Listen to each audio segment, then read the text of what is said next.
Welcome y'all. If you're new here, hey. If you're a subscriber, howdy. Last video I promised more hot and sexy videos. Today we're going to be talking about the Electoral College. If you like the video, hook me up with a like. If you don't like the video and you would like to tell me just how much you hated it and as a result hate me by association now, please send a certified letter to the address on the screen. I promise I will read it. Be sure to hit me with subscribe while you're at it. The bigger the community gets, the more topics we can cover and the more we can do. This is a channel where we just talk about inconvenient truths like that part of being an adult is admitting that some Glee songs are better than the original version. Moving on. Let me know what you think in the comment section below. Do you approve of the Electoral College or do you think it's out of date? Tell me why down below in the comments. Let's spin right into it. I'm sure they'd think again if they had a friend like Ben. So we're going to take a journey back to 1787.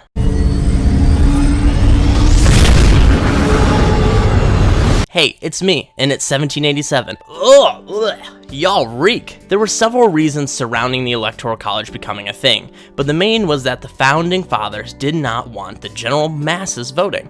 A lot of Americans believed the debate between the Founding Fathers at the Constitutional Convention was a debate between the popular vote versus an electoral vote.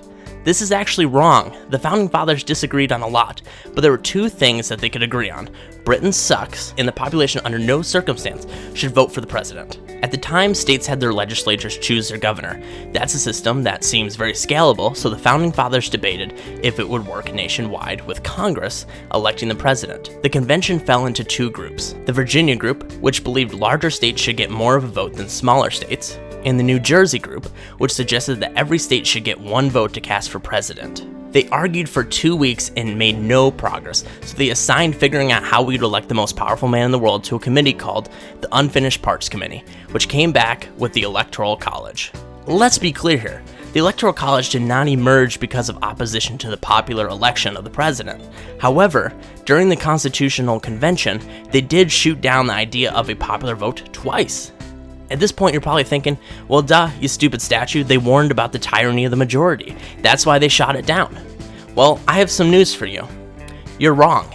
And that's going to be a common trend throughout this entire video. Southern states rejected a popular vote because, as James Madison put it, black people and non-land owning men can vote in some northern states, and we don't let those kinds do that kind of thing down here in the South. Yes, folks, the popular vote was rejected because the South knew they would lose unless they let their slaves vote, and as we know, nothing gets between the South and their self-imposed right to own people. The Electoral College was initially rejected by the South. They felt it was unfair because the proposal was only counting free men and not slaves, so the bargaining chip became the 3/5 compromise, where 3 out of every 5 slaves would be counted as people for the sake of the House, taxes, and the Electoral College. Now I know what you're thinking. Man, the South ruins everything. And you would be right. In fact, the South refused to even come to the convention unless the North promised to not talk about banning slavery. In fact, the South understood their own hypocrisy in fighting a war for freedom but maintaining slaves afterwards. And they were awful at defending their own hypocrisy when the North called them out on it. So their default defense was, always, we'll leave if you ban slavery. After the convention, the Electoral College became the way we're going to elect the president. The first few elections for president weren't even decided by voters. Voters elected state representatives who then would cast their ballot for president. Let's fast forward to today.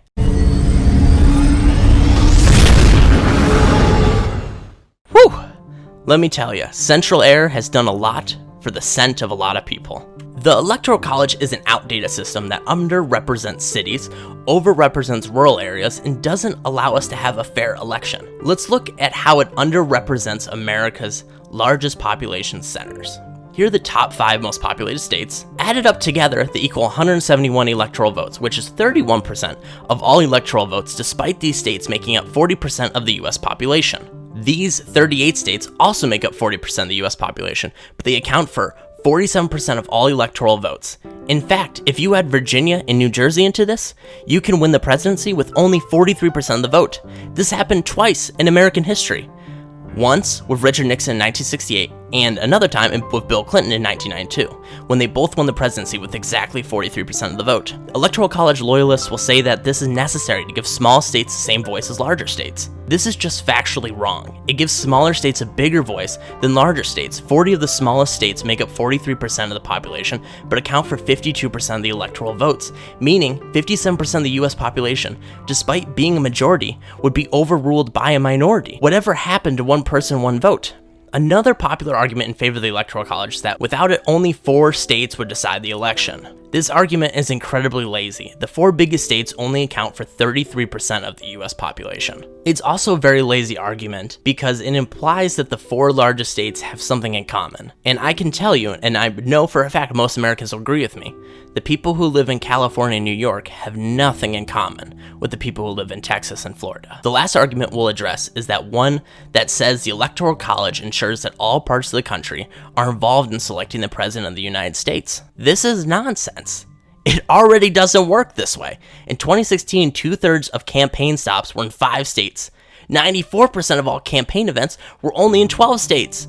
And frankly, this is what the current system forces candidates to do. If I'm a Democrat running for president under the current system, I'm not going to Birmingham, Alabama. Birmingham is a Democratic stronghold in a sea of red, but it's not enough to flip Alabama to blue. Similarly, a Republican's not going to campaign in Peoria, Illinois. A popular vote would actually force candidates to campaign everywhere. Right now, it would be a waste of time for a Republican to go visit California, but under a popular vote, it would be a very good investment because there are 4 million Republicans in California. It would also force a Democrat to go to the South to secure votes in major population centers. Abandoning the Electoral College needs to happen in order to ensure that elections mean something here in America. This change is, I would guess, 15 years away, as it would require an amendment to the Constitution. You need 38 states to ratify the amendment themselves. As of right now, only 15 states have it. A solution to fix a system until this is ending our winner-takes-all system. As it stands right now, if I win California, I get all 55 electoral votes, even if I win by a single vote. If we divided up electoral votes proportionally, this could be an effective stopgap. In 2016, Trump received 30% of the vote in California. He didn't get any electoral votes though. If electoral votes were divided up proportionally, Trump would have gotten 17 of California's electoral votes. The result in 2016 would have looked something like this, with neither candidate getting 270 votes, which means it goes to the House. It sounds nice, but there's a downside. The system of dividing it up proportionally is not fair either.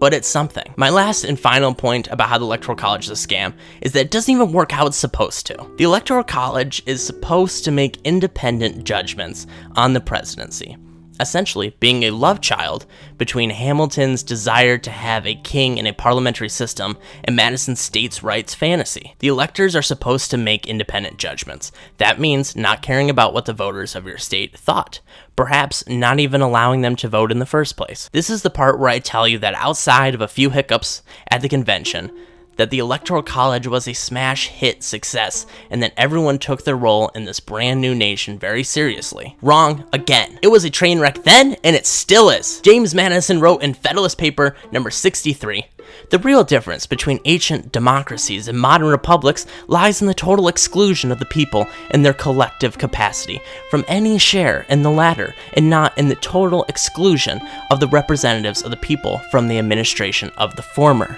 Despite that, in 1789, Pennsylvania and Maryland allowed people to vote, and those people determined where the electoral votes went. By 1832, every state was doing the same, not even 50 years after Hamilton and Madison bent over backwards to justify the system to the nation, and states were already flipping them the bird, saying, maybe Hamilton shouldn't have lost a duel to a nutjob, and in the case of Madison, you really think we're going to listen to a guy that's 5'4"? In 1824, Andrew Jackson won the most electoral votes and the popular vote, and the Electoral College elected John Quincy Adams instead. In 1876, they didn't even take a peek at the votes and just traded ending Reconstruction in exchange for the presidency. Alexander Hamilton famously expanded on what independent judgments means in Federalist Paper 68. The role of the Electoral College is to prevent individuals who are unfit for a variety of reasons to be in the position of chief executive of the country. 2016 was the Electoral College's chance to fulfill what one could argue is really their only sole purpose in the modern era. I, Donald John Trump, do solemnly swear. And, well, they couldn't even do that. It has no purpose in the modern era. The Electoral College is a scam. It always has been, it always will be, it needs to go.